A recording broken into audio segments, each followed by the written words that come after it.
Hola, ¿qué tal? Hoy vamos a explorar una idea que de verdad puede cambiar la forma en que vemos nuestra propia mente y sobre todo nuestro sufrimiento. La idea es simple pero súper profunda.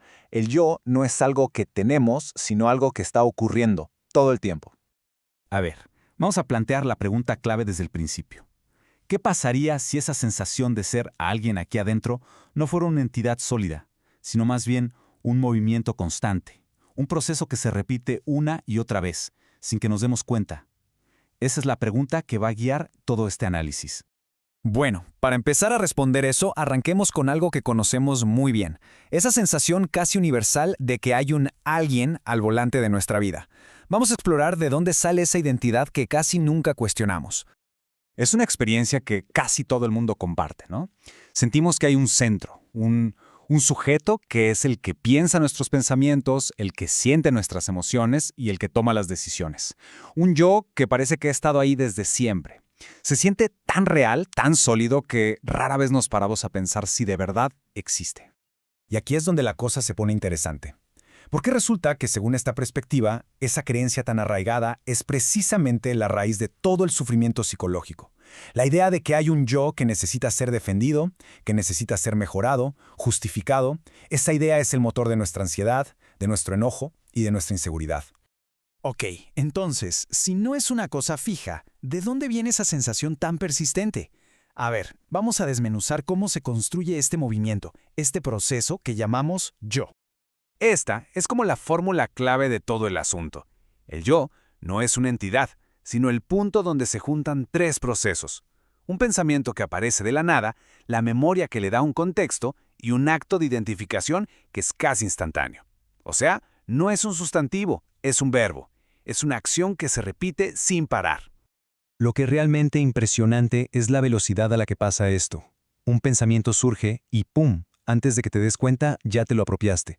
El pensamiento que era impersonal, de repente se convierte en mi pensamiento. Ese salto, ese acto automático, es el nacimiento del yo en cada momento.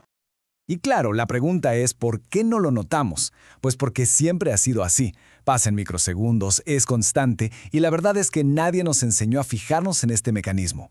Es un poco como el zumbido del refrigerador, ¿sabes? Está tan presente que dejamos de escucharlo. El segundo ingrediente de la fórmula es la memoria. Si nos preguntan quiénes somos, ¿qué hacemos? Pues recurrimos a un archivo de recuerdos, de historias que nos hemos contado 1000 veces. Vamos juntando esos pedazos y creamos una narrativa, un cuento. Y esa historia es lo que llamamos identidad, que en realidad es una ilusión de continuidad que construimos con cachitos del pasado. Perfecto.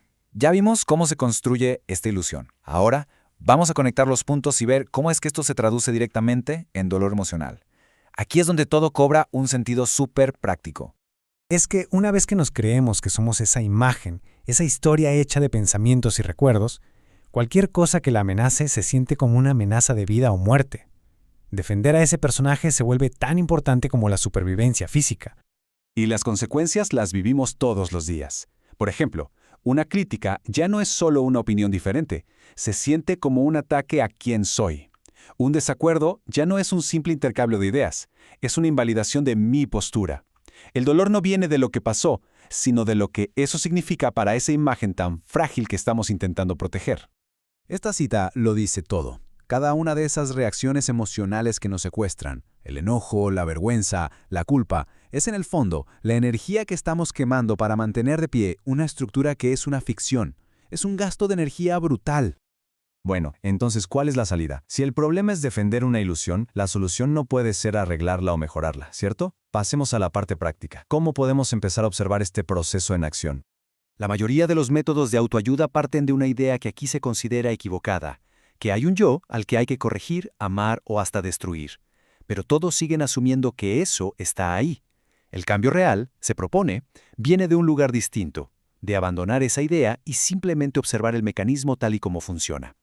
Y esto no es tan complicado como suena. Significa observar, con una especie de curiosidad, cómo surge un pensamiento, cómo ocurre esa identificación automática, cómo nace la emoción defensiva y cómo llega otro pensamiento para justificarlo todo. Sin juzgar, sin intentar cambiar nada. Solo mirar el flujo completo como si vieras una película. Y cuando uno hace esto con suficiente frecuencia, pasa algo increíble. El yo no desaparece de golpe, sino que va perdiendo su solidez. Se revela como lo que realmente es, un proceso impersonal, un movimiento automático, un verbo, no un sustantivo, una acción sin un actor fijo detrás de ella. Y finalmente, ¿cómo se ve una vida donde este mecanismo ya fue visto y por lo tanto ya no tiene tanto poder sobre nosotros? ¿Qué pasa cuando dejamos de invertir tanta energía en mantenerlo? Toda esa energía que antes se iba en defender, en justificar, en reaccionar, de repente queda libre. Y esa energía se transforma. Se manifiesta en cosas muy concretas, menos conflicto interno y externo, porque ya no hay tanto que defender. La comparación con los demás pierde su sentido. Y lo que emerge en ese espacio es más claridad, más creatividad y una sensibilidad mucho más directa a la vida. Esto nos lleva al mero corazón de la idea. El objetivo no es tener un mejor yo, sino que haya menos yo.